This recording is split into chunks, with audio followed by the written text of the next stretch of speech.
Is it working? Is this working? Oh, yes. We're going to get started now with the conversation.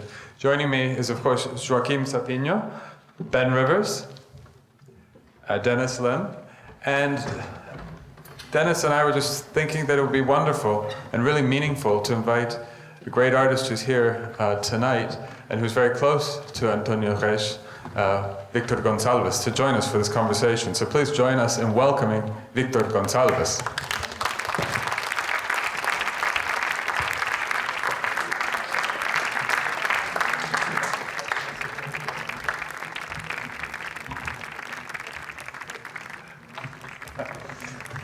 Well, I thought I would maybe open by presenting a set of ideas that I think are so important to this film, and I think that in really fascinating ways anticipate some of the major ideas of the work of Ben Rivers and Bella Tarr that we'll be watching and discussing later this weekend.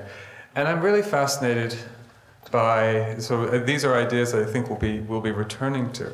I'd like to maybe present, first of all, the idea of time. The concept of time in this film, I think, is so radical. This idea of it's non-linear time. There's also time that's almost geologic. It's just past and present are stacked upon one another, like these rocks that we see at the beginning, where these strange sort of runes and secret signs, ancient signs are written. The ancient time, the present time, are intermingled. In the same way that I think the real and the imaginary are intermingled. We have at the end this extraordinary, just so powerful image of the train which seems to almost disappear. It seems to be this phantom train, and this train which has taken on such meaning as the film builds to an end, and we realize, this train is taking people away from the city. But at a certain point, the train also seems to be a figment of this child's imagination, as do so many other things in the film. So maybe this is a point of entry, the way in which past, present, imaginary, and real coexist and are wonderfully confused in the film. I don't know if this is an idea that we could start with. I think that Dennis, when he wrote about the School of Reis and about this film in Art Forum, he really touched this point, and maybe it would be good to start with this point of view if you want. Sure.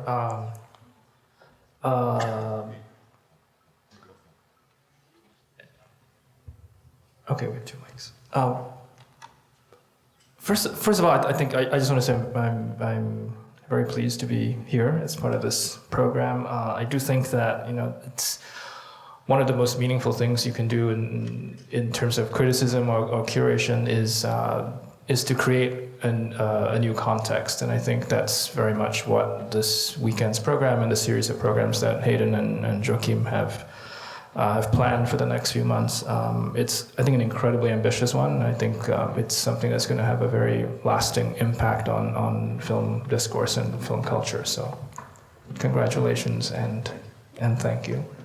I do have to say I feel a little bit self-conscious speaking about Portuguese cinema for a Portuguese audience. I'm much more accustomed to writing about and advocating for Portuguese cinema for an English-speaking audience, who I am usually fairly confident know less than I do about Portuguese cinema, which is, I think, not the case here. And there are, I think, many people in the audience who would probably be able to speak to these films. I think, who might relate to these films more intimately than I could. But these António Reis' films were films that I had heard about for a long time before finally seeing them only, I think, less than a couple of years ago. There were films I'd heard about from Portuguese friends and filmmakers, and it was through Haden's efforts that these films were screened in the United States at several cities, and I took the opportunity to write about them. And I think that the themes that Haden touched on are were themes that I was trying to explore in this piece, and maybe the time is definitely part of it, but I think to just the confluence of the real and the imaginary. One thing that was very striking in seeing these films for the first time is that something that that comes up in film culture today so much is this idea of hybridity and sort of how fiction and documentary mingle. And I think seeing this film was a little bit of a shock to see how it had been done, decades ago, in ways that were perhaps even more radical than many of today's contemporary practitioners. These were, I think, filmmakers who were, as I saw it, dealing with a way of life or a culture that typically invites a documentary approach. I mean, there's a kind of a preservationist impulse in this film, and maybe in Reis and Cordeiro's other films as well, to capture a fading tradition or a fading way of life. But instead of, there's even this tradition in ethnographic film, I think salvage ethnography, but to not approach it with documentary or the ethnographic gaze, but to approach it with fiction, poetry, myth. I think that was something that was very striking in these films. I'm not sure that I have that much more to add at this point, but I do think that these films do relate just quickly to Bella and Ben's films that we haven't. I assume people are familiar with them, but this idea of the real and the imaginary too. I think Ben's films are very much about the existence of the fantastic within the real sometimes, and I think that Bella's films are very, I think, stylized and almost theatrical versions of neorealist tropes. So I think there's this tension between realism and artifice in all running through the entire program this weekend. Ben, do you want to offer some thoughts about this film? I think I have to. I'm sitting here. I agree with, well, I'll get to it. I only saw these films about 2 years ago, I think it was, for the first time, in Jeonju, of all places, in Korea. There's a great film festival in Jeonju, and they were doing a focus on Portuguese cinema. And I'm sorry to say that it was something I was fairly ignorant of the best part of Portuguese cinema, and I'd not even heard of these filmmakers, and it was like an absolute like blast from nowhere. I feel like I know cinema quite well. I've been very hungry to watch cinema from all over the world, and I ran a cinema for 10 years and programmed it, and I felt like I knew cinema pretty well, and so when you see something like this for the first time, it's like watching cinema for the first time. It's like this great discovery, and I saw things in it. It's kind of like when I've been obviously making films as well for quite a while, and it was like discovering something that had influenced me, but I didn't know about it. It's like its existence in the world was maybe enough to influence me, even though it was unbeknownst to me. So I like that idea that there's something happening in the world, I think there's a number of crossovers which you've both pointed out very eloquently. Time. I mean, I'm really interested in the way that they sort of move backwards and forwards in time, and something that I'm really interested in is making films that aren't really pinned down at a particular point in time, that they can kind of move backwards and forwards, and the past speaks about the future, and the future speaks about the present, and the present speaks about the future and the past. You know, in a number of different conglomerations.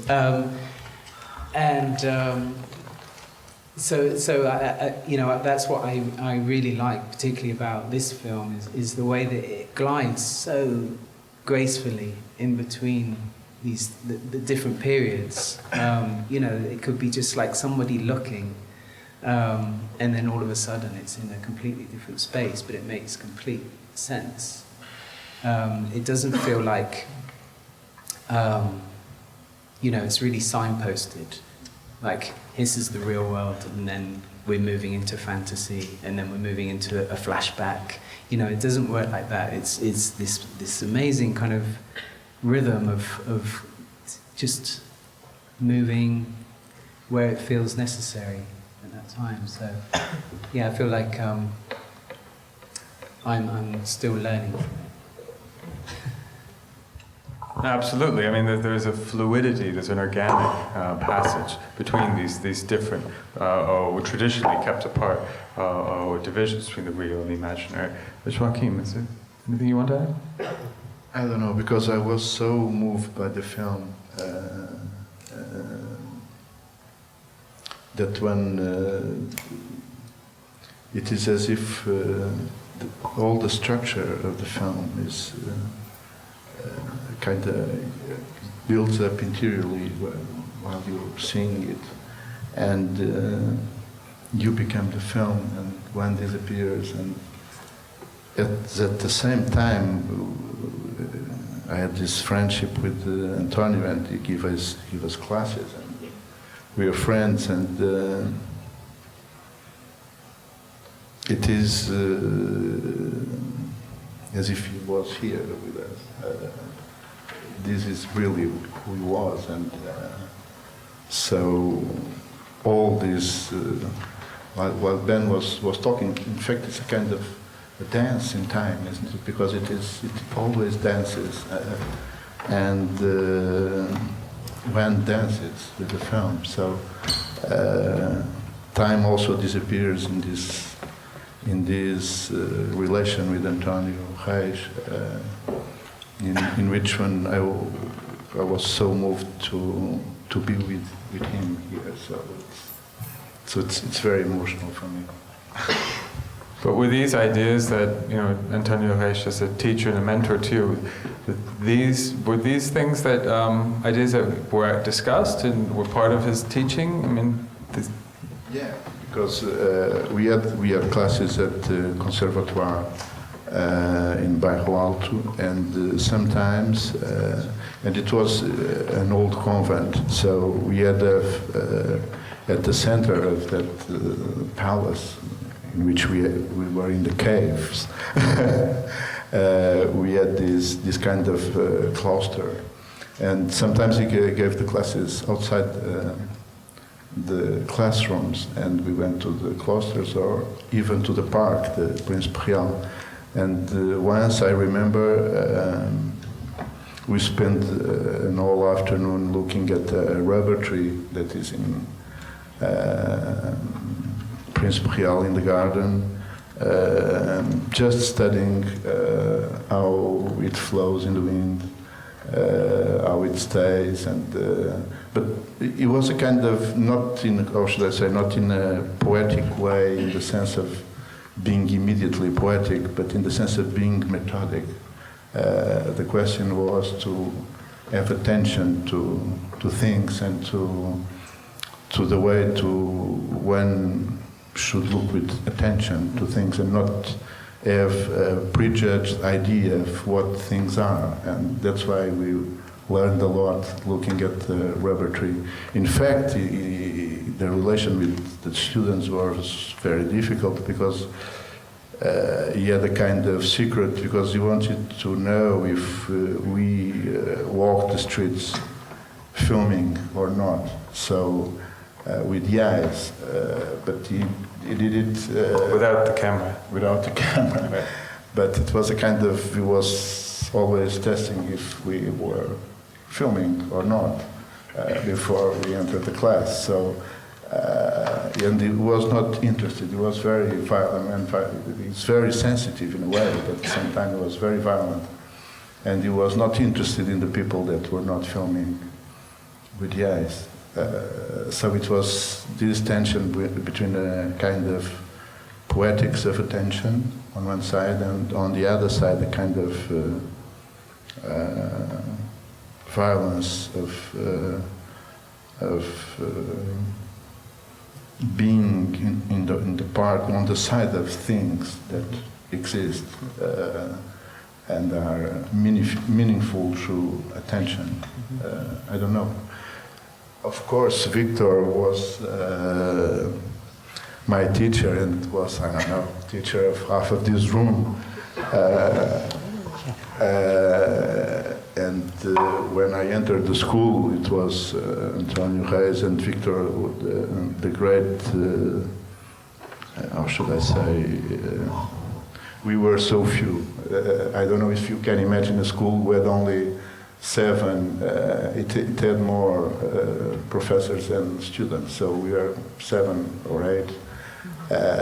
So the classes sometimes were 2 or 1, and so it was a kind, and still is. Our school is still a kind of Greek philosophical school with almost more teachers than students, and there is, of course, this closeness. And when I arrived at the school, of course, everybody knew that the person that António loves more and was more close with, of course, was Victor. So it's a kind of lineage of generations that are thinking some problems and rethinking those problems, but kind of secrecy, or in caves, as Ben was saying. Where is this coming from? But in fact, it comes from António, but also comes from Victor, in fact, and it was when Victor was very close to António. António was much more younger, more close to this film. Of course, it was that period. While me was later at the end of his life, that we had this closeness. I don't know what Victor could say. I was thinking. I was thinking about a memory that I have with António about Trás-os-Montes, and it's a memory connected with a shot. I'm sure that everyone remembers the shot of the girl who says goodbye to the father in his horse. And I was incredibly naive, and I asked António to talk to me about the shot, why the shot was so long. I was arriving at the school, I remember perfectly. And it was, I will never forget, because António started to tell me and to speak about the shot with great intensity, and basically telling me and trying to explain to me the life of the forms. There was an expression that he used to talk about many times in French, la vie des formes. C'était forcément. Mais António was constantly talking about that life of the forms. And so he basically and kindly explained to me that to look very intensely at what was happening into the shot, how the girl was waving in different ways to the father, how that wave that she was doing was connected with the distance to the horse, how the last wave, when she was saying goodbye, the father is so far away that we almost cry with the solitude of the girl.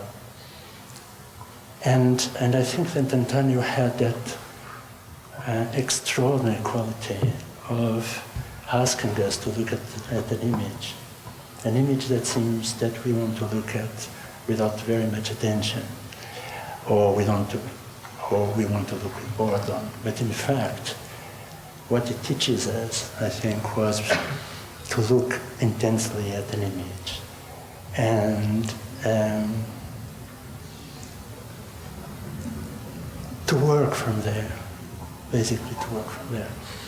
I think that that sort of intensity was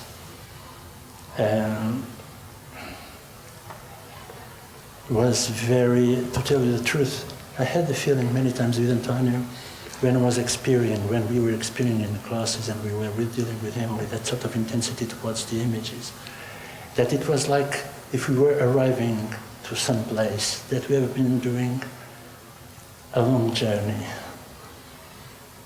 Of course, António came from, I didn't know what journey, that sort of long journey António has done till he was there talking about movies and talking about cinemas. Of course, I knew that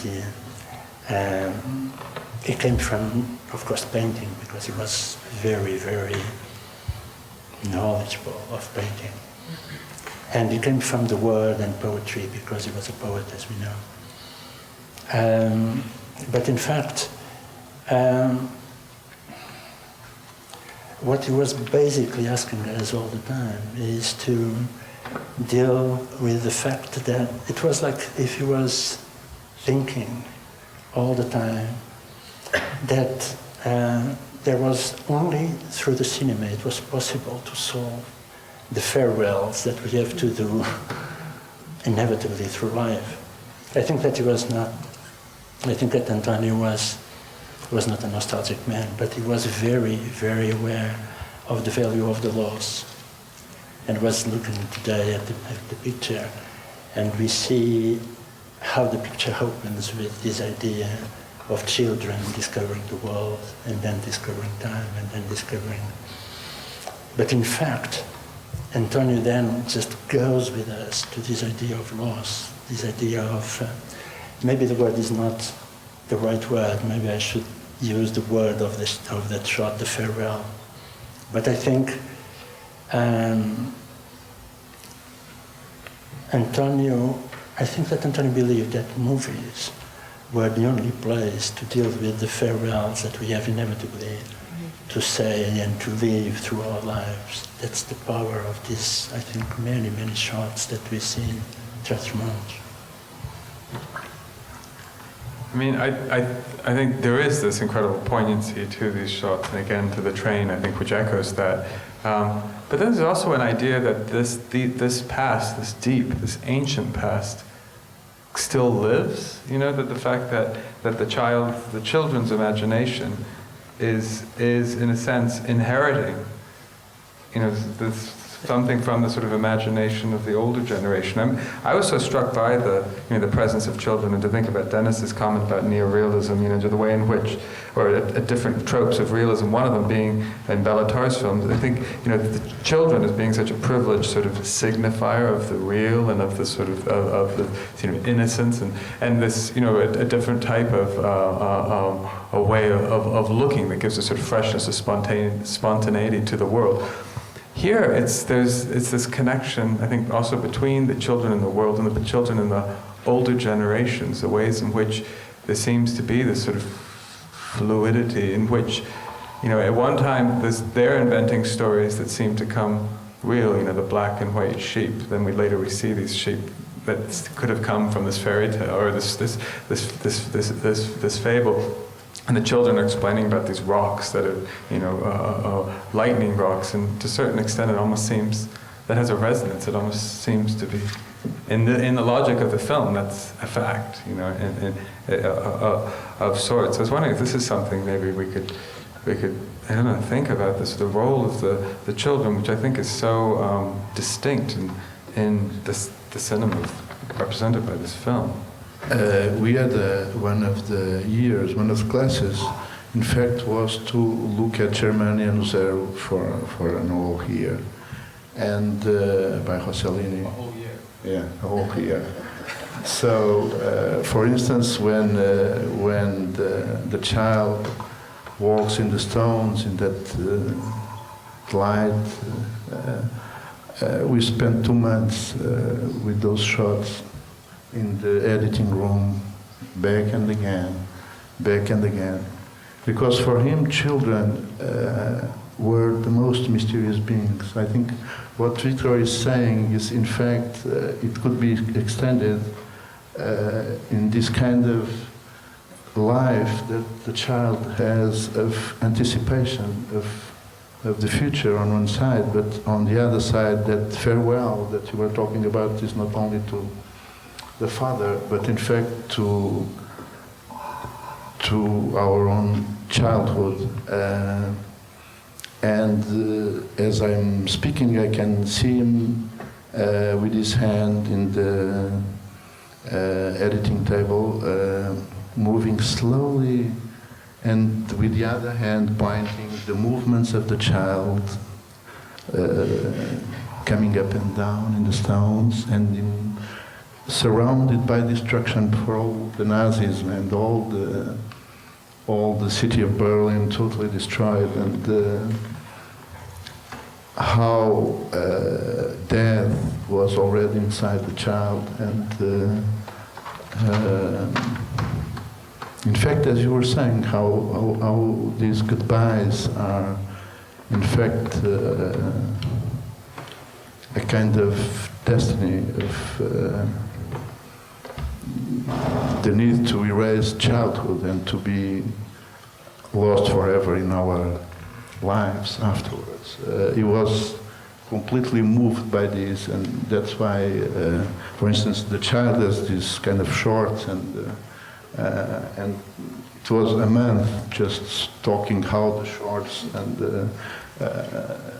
how the child moved in the shorts went this way and the other way, and how he felt it as a child, and how we returned to our childhoods with him and were totally hypnotized, as in the film. In fact, giving us our childhood again, and in fact, these movements of going forward and backwards were constantly happening when we were with him. And you were right in the relation with nature too. As in the beginning of the film, we don't know if we are Neolithic or in an historic film. But it was the same with him, and the same, and it passed through childhood, and he himself was. He preserved it. I think it was his secret and his treasure. He preserved the kind of, as he was so imperious sometime, and at the other times he was like a child making jokes and trying not to be too kind of authority or something. Dennis, you brought up this idea of ethnographic traditions and ethnographic gaze, and it seems to me that yes, this film deliberately, pushes against that, overturns that idea, and I'm just wondering, the sort of, to me, there's also a really strong sort of political thrust to this idea of actually going to, one of Portugal's remotest, right, and impoverished regions, and at this time of the sort of a dramatic moment in its history, right? And what does that mean? This idea of actually returning to the sort of mythic past. This idea. I was wondering if we could maybe just think about the sort of politics of this move to Trás-os-Montes, this dive into the realm of myth and the imagination.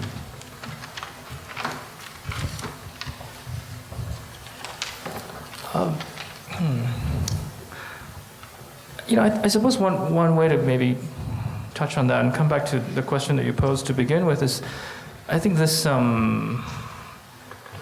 idea of this coexistence of the merging of the past and the present, the way the past intrudes on the present, and also the way the imaginary mingles with the real.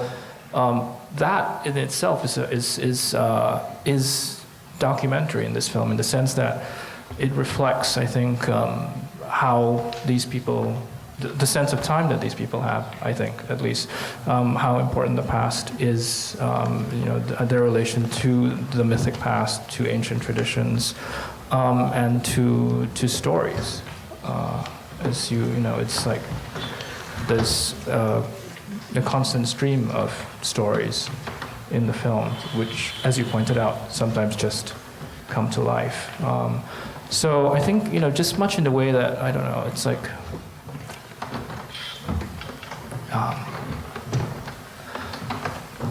you think of like Apichatpong's films, for instance, as sometimes like documentaries about fiction, So I think that might be one way in which to think about, I don't know if that answered your last question, but it was just another thought that I had about this idea of geologic time, and how that is very much informed by the sense of time that plays out in these people's lives. I think to convey their experience of time and then to affect the viewer's experience of time, I think is something that all their films do. And in some ways, I think Ben's films do that too. Okay.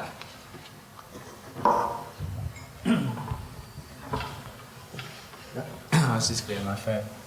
I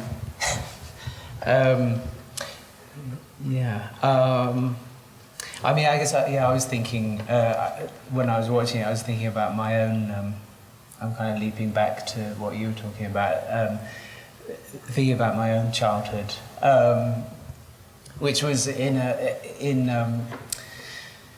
I don't think it's quite as isolated, but it was a similar kind of place. It's a farming country, no cities, very near. I mean, I grew up in a very small village, and it was this, this sense that you had to create your own stories. You had to create your own kind of narratives, which were partly fed by the older generations, but then those things started to slip away, and actually I think there was less and less of a connection to the past. So then it was about kind of making up your own kind of new sort of stories or rituals. I grew up in the West Country, which is very there's quite a sort of strong sort of Celtic and pagan background. So there's lots of looking at the sort of some of the ceremonies in the film, and the music and the sort of dancing. There was a lot of that happening, and I think and that kind of relates to how I think about my own filmmaking in a way. I do think that there's a strong connection between the kind of the worlds we make up as children, and then these worlds that we're sort of creating as filmmakers. That kind of pull on existing things, but then they're also informed by our own imaginations, and that's something that I see happening in this film, and that's I didn't really feel like it was like nostalgic, or it wasn't just, I understand what you're saying about the farewell, but I also feel like that there's a sense of him thinking about like the transformation of things, and things kind of continuing, but changing, so that the train at the end, it points to the future, but it does also become this kind of phantom as well at the same time. So yeah, I don't know where I'm going with that. But. No, this is absolutely brilliant. I mean, I think just tying these up, this idea, I think, is that Dennis posed, that this is in essence a documentary of the imagination, right? I think in a certain sense, but also this idea, which I absolutely love, of childhood imagination as a kind of world making.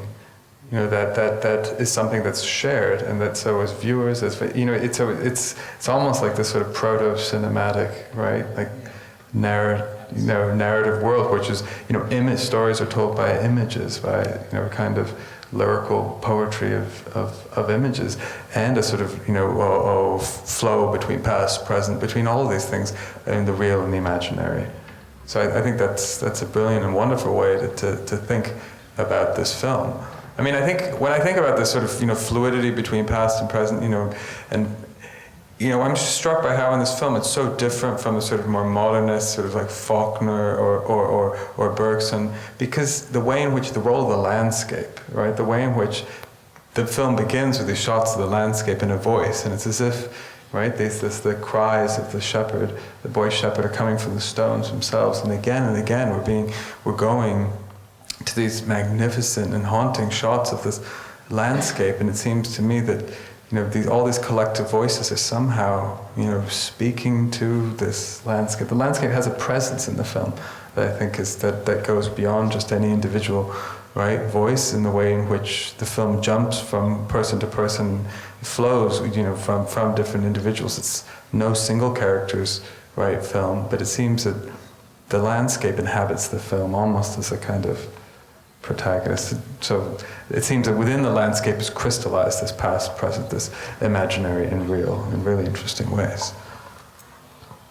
The difficulty, Dennis was talking about the concepts and the way that the programs were thought, and me and Haden, it was really kind of like filming, because we were always adjusting the idea of the directors and the ideas of the content of the programs, and how this title, for instance, for this first program evolved from extinction to towards a story of slow time, and then finally it appeared as Entropy and Utopia. And of course, finally, the directors and the ideas were defined. Like when one is filming, it's the same situation. But what I want to arrive at is the political question that you posed and Dennis talked about. Because I think what is completely different in António and in this film is that his approach to people is not, how should I say it, illuministic in the way that the lower classes are stupid and they must be improved because they are stupid. And I think this is the core of his politics, in the sense that not only he loved them, but he learned from those people how to live. And I think one feels immediately when the director has a kind of political position, but it really is not with the people he's filming. And what is moving here is, I think exactly like in John 4, that he is from the people, he is the people, and he is from the people, and he's not trying to improve the people, he's just being aware that being educated into stupidity is the real disaster. There's a word used in classroom, I don't know how it exists in English. It's the word acculturação, acculturization. So it was always with this problem of the very educated people who have a politics of that everybody could be nouveau riche. And he was mad with this, so his politics was always he was angry with this. And when he films these ladies working, or it was incredible that the president of the foundation was talking to me. This is the real people, but really moved when he saw the man in the land, that long shot, the man in the land with. Tilling the soil, and they said to me in my ear, "Look at his legs." And we are in a large shot. They are round because he's tilling the land with that instrument. And this is really true. This is really a person. This is really, and he was ferocious in this kind of political position. Man, I think this is great to think about, the Reis's own sort of presence and perspective in the film, and there's one, and in this very question about the politics of the gays, or the act of filming real people, right? And there's a politics to that, I think, which is interesting to think of. And then I'm also thinking about Victor's comment about the life of forms, because this extraordinary shot where this 360 shot, where the men are the figures in this wonderful hood or cape, which I don't know what it is, and then it turns and they discover the group of miners there as well. It's like this is again the sort of past, the present, but it's also this realm of the working class. The different, the miners is sort of, this is the sort of really the sort of bedrock of sort of labor and industry. So I was wondering if we could, I don't know, any thoughts or comments about this? To me, this shot, I think what I'm so impressed by is how it is a sort of bravura stylistic shot, but to me, it's a kind of, it seems that it's required by the shot. It does not, just stylistic flourish, but it seems to me it's, so much about capturing the subjects or inhabiting the same space with them, right? So to me, it's a style.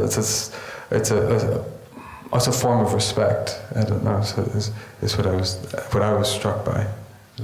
Maybe I could help you, ask you this to Victor, because I don't know if you remember, you once told us in a class this problem of style, and you told something that António was talking about, how at the end the best shots of the film need to be excluded. Excluded. I don't know if you remember, Victor, you told about that tree that he filmed.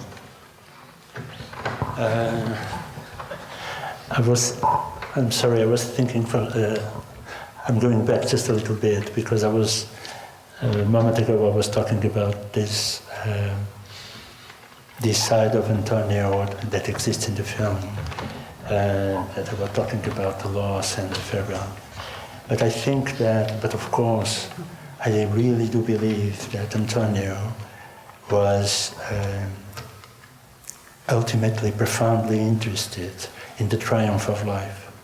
Whatever the form that triumph could be accomplished, he was ultimately really wanting to. And I think that cinema for him was part of it. Even the film itself, it was a triumph of life. And so I really think that shot that Haden was talking about is maybe a particular and ultimate moment of that wish that António always had, that starting with this sort of astonishing eyes of the children, because of course there was for him, I think, a value about how a child looks at the world, because a child looks at the world in some sort of astonishing way, as it happens in the film. And then he goes into that house, that big and dark house full of dead people through those images and those pictures. And of course, there's a more somber discovery that the child is doing, that the children do. But in the end, and then he develops all these themes and ideas, but I think that in the end, everything in António is to talk about the triumph of life, really, that he really wished so much.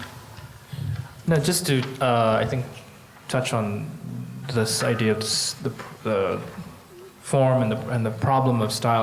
I just recall that in reading about Reis, there was an interview I think they gave to Curated Cinema. They might have given several interviews to Curated Cinema, and there was one, it was a very striking phrase in which they talked about finding, I think the word they used was adequate, finding the adequate image, which is I think a very modest way to put it, to finding an adequate image for something, which is not necessarily the best, but that was something that struck me in reading.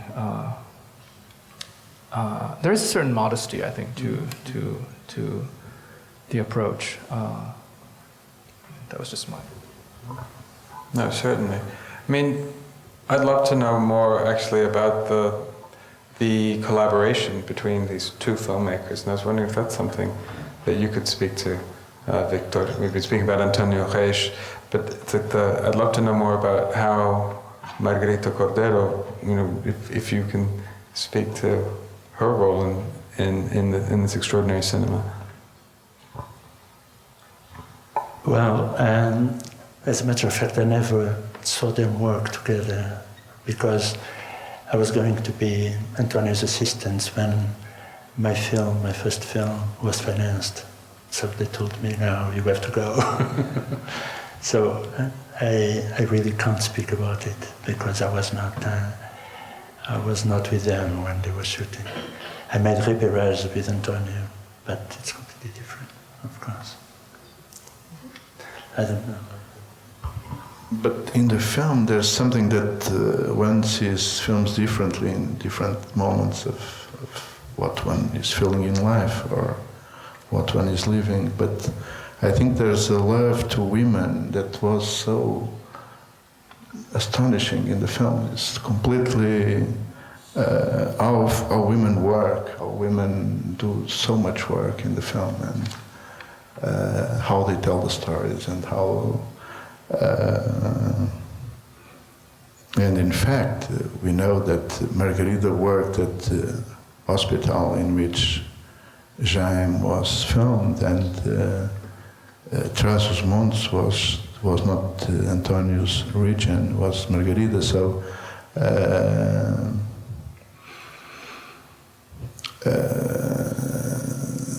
it's incredible how this kind of couple, this team work together. In fact, I worked with them for 3 days in the last film, and of course it was she was obsessed with sound. She had always listening to the sound, and António was very, very nervous in the set. It was not, he couldn't stand still, and he was jumping around and very nervous. And remember that Margarida was standing still, very quiet, listening to the sound. So it came, the shots came very mysteriously between this kind of incessant movement of António and this stillness. She was looking to the floor all the time and just listening. So I don't know how, as Victor, I don't know how they made the decisions, but it was in this very strange way. But of course, and we talked about it lots of time when we ourselves are filming or discussing our films, António was obsessed with structure. So the real thing was structure. And once Victor told to me when we were having so much difficulties with the structure of my last film, so much difficulties. And Victor told me, "Oh, but this was so easy for António. It was not that this suffering that we have. It was, you put all things in the air, and immediately, you told me, things went to their places in the editing room, and and we can see that they dance. They dance together. They always dance. This, for instance, this incessant raccord, so mysterious between the woman who is doing the foot, the pottery, and then arrives the man with the wheel, and then he brings some hidden fishes, and then we cut to the river, and oh my God, I could go forever with this kind of almost Johann Sebastian Bach incessant movements of dance. No, there are all these mirror images, the smoke rising from the chimney, the smoke of the train. But I think Dennis bringing up this idea of adequate form. It seems to me like the impulse is really is one of finding the I think the forms really come from this respect for his subject, for this place. I mean, this film is a portrait of a place, but it's a complex and lyrical one that this form comes from this idea that this place itself has an imagination, right? It is both in a real and an imaginary. So I don't know if we should perhaps close the session. It's been a long evening. I don't know if someone wants to make one or two questions we could take a couple of questions to Ben or to Dennis or to Victor or to you. Do we have any questions or comments from the audience? Take one or two. Oh, Ben. Sorry. I meant to mention it earlier, but I just wanted to say thanks for inviting me, because it's a real privilege to be shown like in this context with this incredible film. So thanks for that. And I think it's it's the perfect beginning for this whole season. When you're talking about how this film begins with the kind of Neolithic. It really does begin at the beginnings of things, and there's fire and smoke, and and the landscape, and then the sort of humans just like finding their way amongst that. It seems like a very good starting point. So. Well, thank you so much, Ben. Thank you all for coming. This program continues tomorrow afternoon. We have a screening of work by Ben Rivers, a 16mm short, and then his wonderful feature film, 2 Years at Sea. So please join us for that. We'll be having a conversation, a dialogue with Ben Rivers, and then we'll be seeing a film by the great Bella Tarr, who will be with us for the Turin Horse. So please come back, and thank you all for being here. I want to give a special thanks to the Cinemateca Portuguesa for this gorgeous print, and to its new president, João, and for Jose Manuel da Costa, for all of his work in helping design this wonderful space and this top-notch projection. So thank you all once again. We'll see you tomorrow.